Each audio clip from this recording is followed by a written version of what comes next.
Taking head-on the criticism that he had tried to promote polarization through his campaign speeches, PM Modi asserted to show that Congress violated the constitution by enacting laws to provide reservations on the basis of religion is not polarization.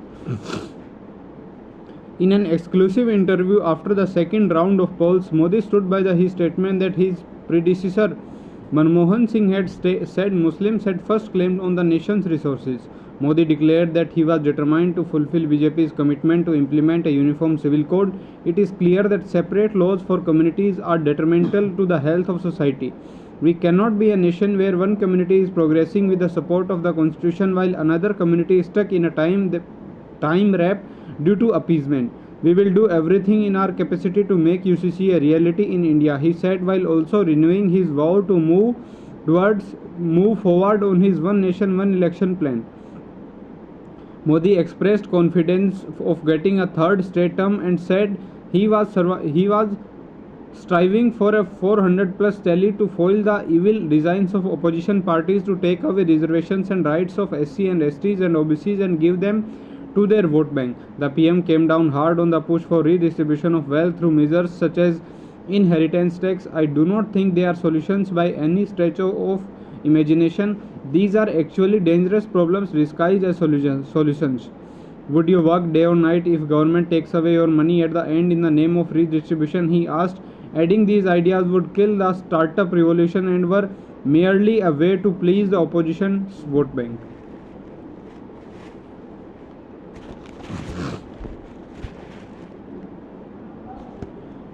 With less than a month to go for voting in the capital, Delhi Congress chief Arvinder Singh Lovely quit his post Sunday, citing the party's alliance with AAP in the city, the High Command's choices of Lok Sabha candidates Kanhaiya Kumar and Udit Raj, and not getting freedom to elect party functionaries according to his preferences. Claiming that he was not joining any other political party, Lovely said his resignation reflected the pain of Congress workers as the ideals they had been fighting for during the last 7 or 8 years were being compromised due to the tie-up. We are fighting polls together, but never did Congress workers say we were given a clean sheet to them or giving them credit for building schools and hospitals, which is far from the reality, Lovely said. On a surprise visit to Beijing and speculation that he may unveil Tesla's autonomous driving technology in the EV market in China, Elon Musk Sunday met Chinese Premier Li Qiang and discussed future expansion plans. His China trip comes a week after his visit to India was postponed due to Tesla obligations. He was scheduled to meet PM Modi and announce plans to enter the India market. Li told Musk China's used market will always be open to foreign-funded enterprises. Musk said Tesla's Shanghai Gigafactory is the company's best performing one and showed his willingness to deepen ties with China for more win-win results. EC has asked AAP to modify and change the contents of his campaign song, saying it violates several of its guidelines. AAP Minister Atishi, however, claimed on Sunday that EC had banned the song, alleging it had become BJP's political weapon. In a letter dated April 27, EC returned AAP's applications for certification of the 2-minute video advertisement, stating the phrase "jail के जवाब में हम vote देंगे" accompanied by visuals of an aggressive mob holding a photo of Chief Minister Arvind Kejriwal behind bars, cast aspersions on the judiciary and was therefore in violation of the guidelines.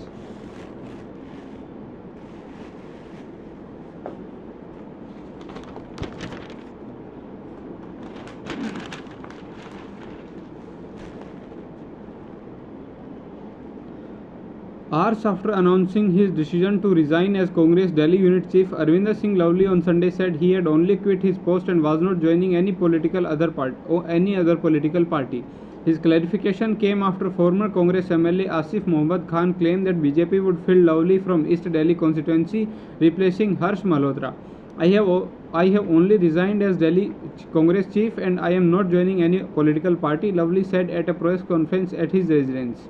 Lovely stated that his resignation reflected the pain of Congress workers who were saddened by the fact that the ideals they have been fighting for during the last 7 or 8 years were being compromised. We were fighting the elections together, but never did Congress workers say that we are giving a clean sheet to them or giving them credit for building schools and hospitals, which is far from the reality. Lovely said, referring to the party's tie-up with AAP in Delhi for the Lok Sabha polls. Those who are saying that I have resigned out of anger over ticket distribution, it is not like that. You all know that I introduced the candidates by holding a press conference 3 days ago, Lovely said.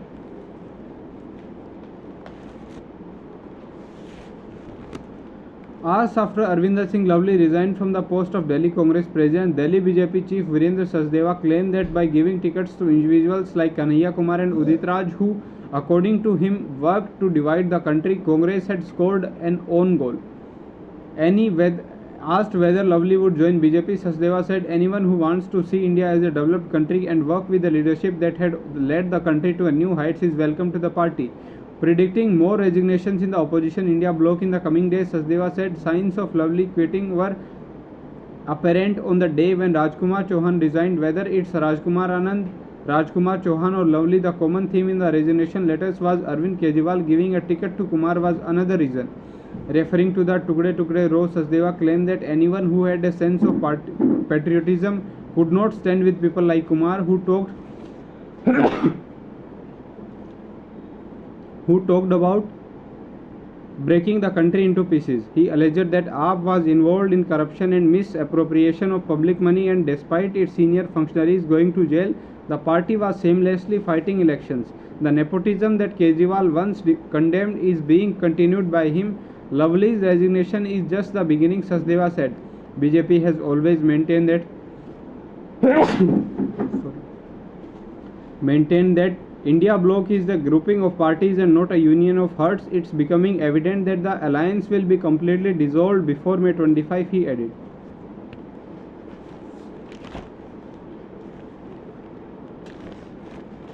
AAP sources on Sunday claimed that Tihar jail administration had rejected the request for a meeting between Sunita and Arvind Kejriwal. A jail official rejected the claim, saying according to rules, two meetings are allowed in a week. Minister Atishi has given time for Monday. Punjab CM Bhagwant Mann is scheduled to meet him on Tuesday, so she can visit next week, the officials said. AAP sources claim that both permissions were granted simultaneously, but Sunita Kejriwal's meeting was cancelled without any reason being provided.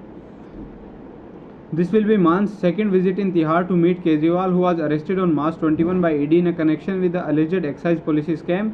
Mann had earlier alleged that the AAP chief was not being afforded amenities provided even to hardcore criminals. The Center Probe Agency has alleged that Kejriwal was the kingpin of the scam and was directly involved in demanding kickbacks from liquor barons. AAP has rejected these charges, maintaining that there would be no change in leadership and Kejriwal remained CM even while in jail.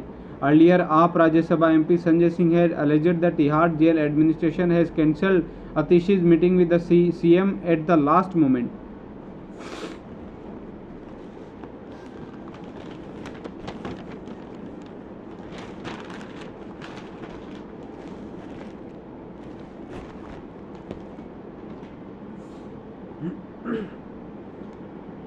Delhi BJP observed the birth centenary of Bihar's former CM Karpuri Thakur by paying floral tributes to his statue and portraits and holding meetings to remember his work at the Ambedkar International Center on Sunday. The celebration was graced by prominent BJP leaders such as Deputy CM of Bihar Samrat Chaudhary, MP Manoj Tiwari and Delhi BJP Chief Virendra Sachdeva. 50 years ago, Karpuri Thakur was the first person who cared for the poor or worked for the poor. Chaudhary said, Modi fulfilled the dream of Karpuri Thakur, who aspired to see a son of marginalized become the Prime Minister, he said. Bihar is on the brink of being completely free of mafia, whereas mafia sits within the government in Delhi and needs to be replaced, he said. Delhi BJP Chief Sachdeva said, despite holding the top positions in various departments from 52 to 88, Karpuri Thakur remained in the same house where he was born. Karpuri's goal was to ensure that government schemes reached every household, and Modi government has accomplished what he had envisioned, he said. Sachdeva said the main objective behind organizing this event in Delhi was that it is the capital of the country and from here a message should be sent across the country. We should do the work of taking the message of Karpuri Thakur to every home. Only then will his contribution and tireless hard work give an impact in the society, he said. Moderating the event, BJP functionary Anil Jha said that by honoring such great leaders with Bharat Ratna, Prime Minister Modi had won everyone's heart.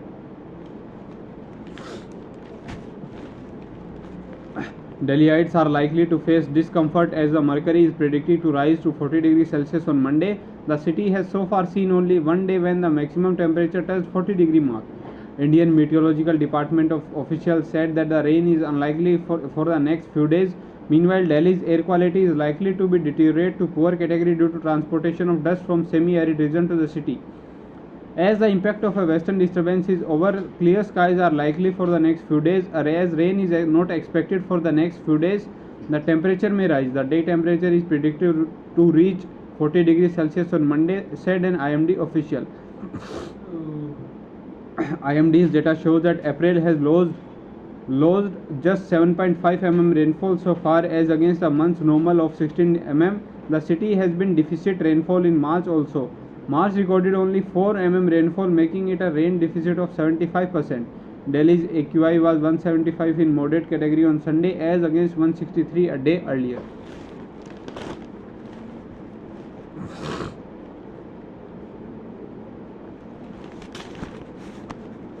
Prosecutions for driving while using a cell phone showed a rise by 149% in Delhi between January 1 and April 15 when this year figure were compared from the same period in 23 by Delhi Traffic Police. In 23, the number of prosecutions were 6,300. This year, it has increased to 15,000. Usage of mobile phones while driving was made an offence under the Motor Vehicle Act 1988 in 19 to deter drivers from getting distracted at the wheel. The amendment said the use of handheld communications device while driving was a punishable offence under Section 184 of MV Act, as it is an instance of driving dangerously. A fine of Rs 5,000 and disqualification of the license for 3 months is imposed if anyone uses mobiles while driving. A circle-wise distribution of the data has shown that the maximum number of prosecutions recorded this year was in Punjabi Bagh. There were 845 challans. The second highest number was from Tilaknagar and then Kalkaji. Other areas with a high number of recorded violations on the count are Nangloi Bagh, Karol Bagh, Defence Colony and Sangam Vihar. Dwarka recorded these violations, Safdarjung Enclave this and Najafgarh this. A traffic police officer said the use of mobile phones while operating a vehicle poses a severe threat to road safety, contributing significantly to distract driving and increasing the risk of accident manhold.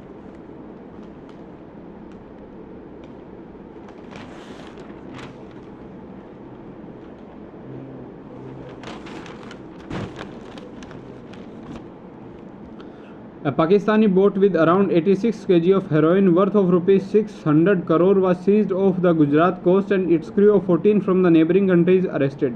Indian Coast Guard along with Gujarat Anti-Terrorist Squad and Narcotics Control Bureau made the seizure after intercepting the boat early on April 26, the agency said on Sunday.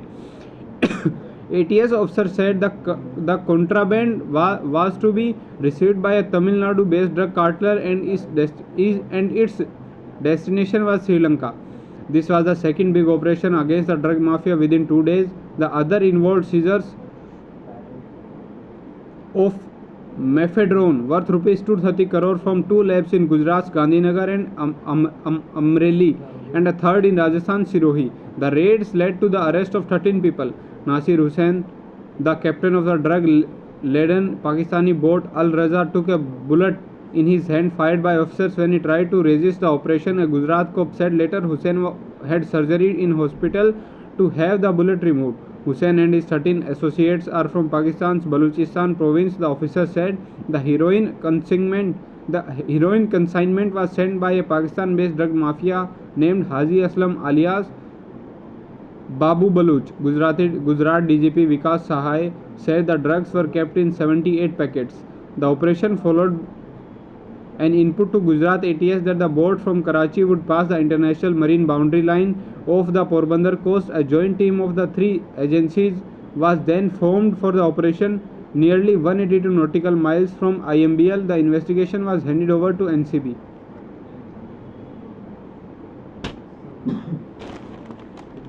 Four years into the face-to-face military confrontation in eastern Ladakh, which also triggered tensions all along the line of actual control, there has been no let-up in the way China continues to build border infrastructure and dual-use villages, strengthen military positions and deploy additional aircraft at its air bases facing India.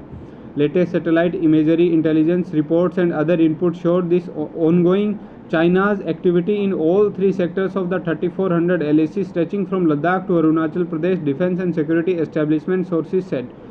People's Liberation Army is relentlessly consolidating its military positions and support infrastructure in various depth and staging areas along the LAC, including near the buffer zones created after troops disengagements in eastern Ladakh, as sources said.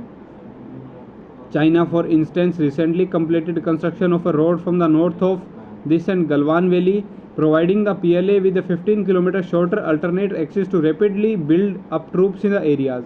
No patrol buffer zone was created around patrolling point 14 in Galwan Valley 3 weeks after the violent clash in which 20 Indian soldiers and an unspecified number of Chinese troops were killed there on June 15. Similarly, sources said PLA has been progressively strengthening military and transport infrastructure to the rear of the other buffer zones on both banks of Pangong Tso, including the Kailash Range and Gogra hot springs, all over which have largely come up in the areas that India considered its own territory. PLA has also been focusing on last mile connectivity through roads, bridges, tunnels and helipads of its forward positions, while all constructing new bunkers, camps, underground shelters, artillery positions, radar sites and ammunition dumps in the other stretches of the LAC. This increased PLA activity is especially being seen in the eastern sector across Tawang in Arunachal Pradesh and Nakula in northern Sikkim, another sources said.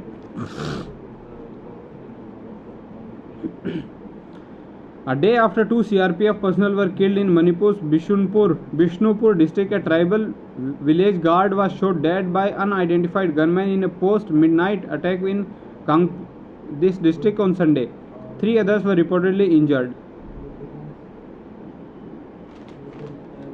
Indian Navy has come to the rescue yet another commercial vessel, the Panama-flagged crude oil tanker, after its sustained minor damage in a missile attack by Iran-backed Houthi rebels in Red Sea.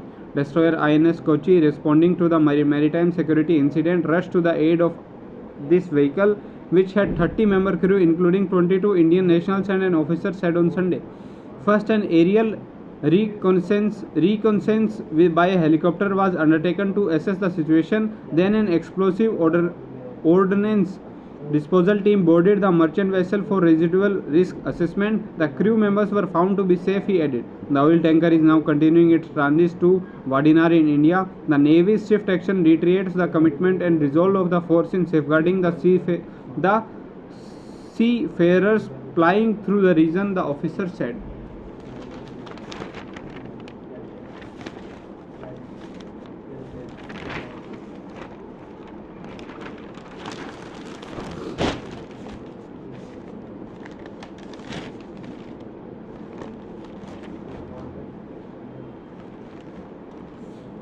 BJP on Sunday claimed that Congress-led UPA had expressed inability to distribute free ration despite a Supreme Court order, and contrasted the approach of the Manmohan Singh government with free ration being given to over 80 crore people by Modi government under PM Garib Kalyan Anna Yojana since the pandemic.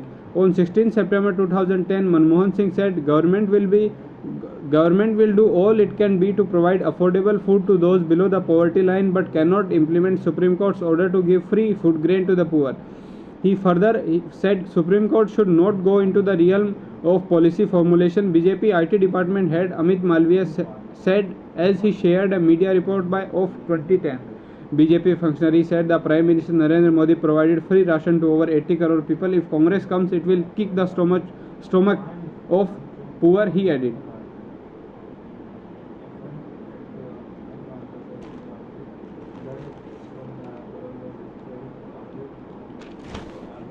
In the election season, Indian Institute of Technology Madras witnessed an innovative stride in democracy by conducting its students' body polls using blockchain technology. The initiative, led by students of WebPose and Blockchain Club at the Center for Innovation, IIT Madras, has now evolved into a startup with both governmental and private organizations employing its software for managing land and health records. Originally conceived as a CSR initiative supported by a leading Indian tech company and Department of Science and Technology, the project aimed to address challenges posed by COVID-19, particularly in assessing medical records and tracking health conditions across geographical borders. Utilization of blockchain technology in recent IIT Madras Student Legislative Council election has garnered recognition in India Book of Records. The team of researchers behind this endeavor pointed out that voting technology is just one among numerous domains where blockchain can revolutionize existing practices, envisaging a future where election processes in various sectors embrace secure and transparent blockchain applications for remote voting. Professor Prabhu Rajagopal, faculty in charge, said that this student-led project holds immense transformative potential, promising to reshape conduct of elections.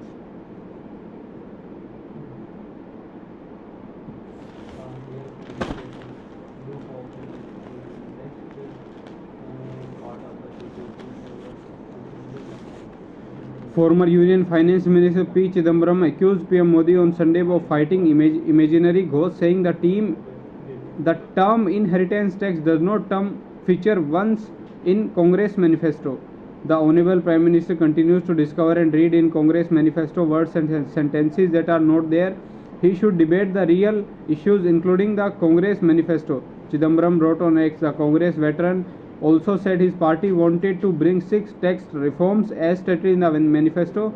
Reading out the to-do list, he said Congress intending to bring an era of transparency, equity, clarity and impartial tax administration of direct taxes, maintain stable personal income tax rates for 5 years, lessen the burden of tax on MSMEs and the duplicities cess Raj of the Modi government, provide significant tax relief for shopkeepers and retail businesses and produce GST 2.0.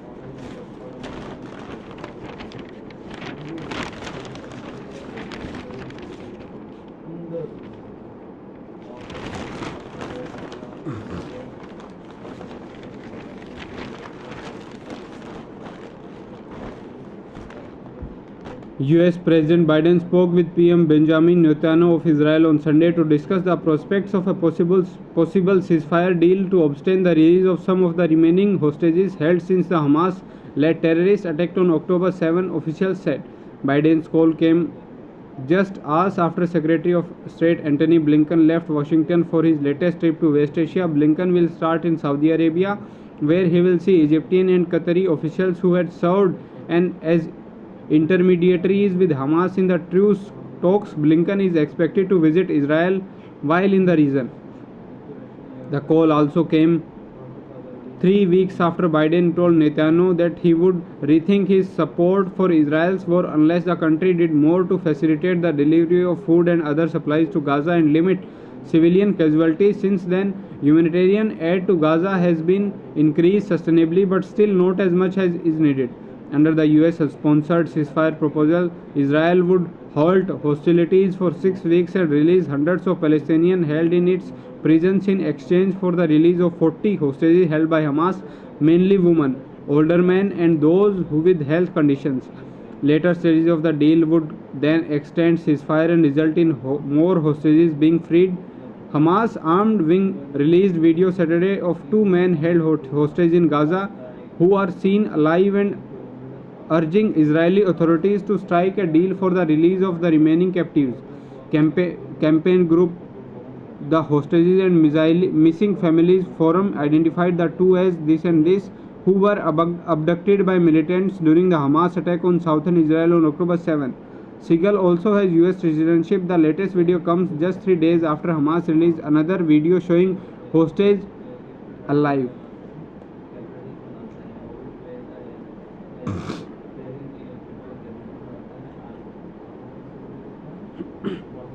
Delhi-born businessman Tarun Gulati is throwing his hat into the ring to challenge incumbent Sadiq Khan in London mayoral polls on May 2, expressing confidence in his ability to win due to his unique background and understanding of finance. Gulati, 63, believes he stands out among the 13 candidates vying for the position, emphasizing his ability to connect with all communities. Despite polls showing Khan is likely the winner, Gulati remains undeterred dismissing them as misleading due to their small sample size. Having spent €10,000 and obtaining 10 signatures from each London borough just to stand as an independent candidate, Gulati is determined to bring change to the mayoral office. His background includes studying at the University of Jaipur and obtaining MBA from Delhi University before working as an international manager for HSBC. A posting in London in 2006 solidified his decision to settle in UK, attracted by London's multiculturalism and opportunities. Motivated by personal experiences, including a mugging incident in London to stand in the elections, the father of two is a lone Indian origin candidate. I have run large businesses. I have sat on many boards. I will bring in new money, he said. Gulati pledges to scrap the controversial ULEZ policy introduced by Khan, which charges drivers of the most polluting vehicles €12 per day to drive in London. He also advocates for the rent controls. Gulati said Asian voters, including Muslims, begged him, "I am the strongest voice of Gaza."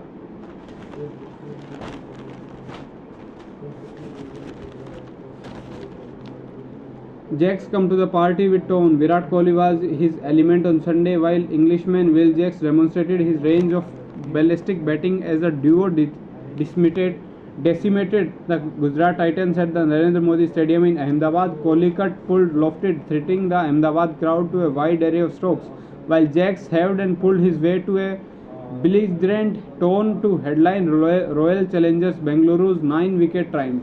The duo plundered 166 runs of 74 balls, with Jack 10 of 41, 5 fours and 10 sixes, and Kohli 70 of 44 balls, 6 fours and 3 sixes, treating all Titans bowlers with disdain.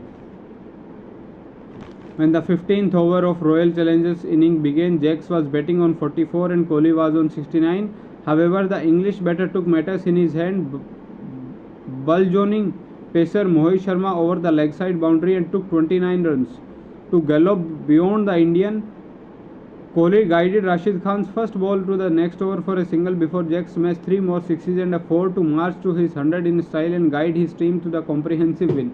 Coming into bat to foul of captain Faf du Plessis, who was caught at deep mid-wicket by substitute fielder Vijay Shankar of R. Sai Kishore's bowling, Jacks seemed circumspect against the spin initially, a period during which Kohli batted beautifully to take the pressure off him.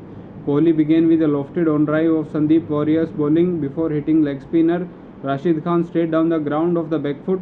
He smashed Sai Kishore for 2 sixes before slow sweeping left arm wrist spinner Noor Ahmed for a 4 and a 6 to keep Royal Challengers ahead of the asking rate. With 53 required of 36 balls, Jacks smashed the match in 2 overs. Earlier, M. Shahrukh Khan, promoted to number 4 in the batting lineup, injected momentum to Titans' sedate start by taking liking to Karan Sharma. He smashed Sharma and Cameron Green for 2 maximums before a full delivery by Mohammad Siraj ended his innings. The momentum his innings of 58 gave was sustained by the Southpaws Sai Sudarshan and David Miller, who propelled the Titans to 200 for 3, which eventually proved to be insufficient. Siraj 1 for 34 and left arm pacer Yash Dayal bowled well towards the death overs, not allowing the Titans to run away to a mammoth score.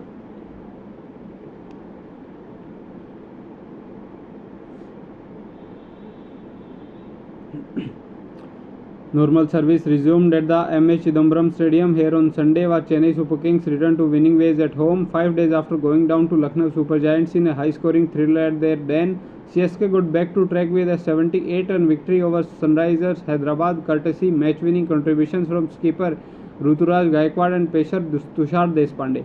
While Ruturaj continued his rich in form with a terrific 98 and powered the host to a commanding 2-1-2 for 3, Deshpande 4 for 27 provided CSK a dream start with the ball by removing the dangerous SRH openers for low scores in his first spell.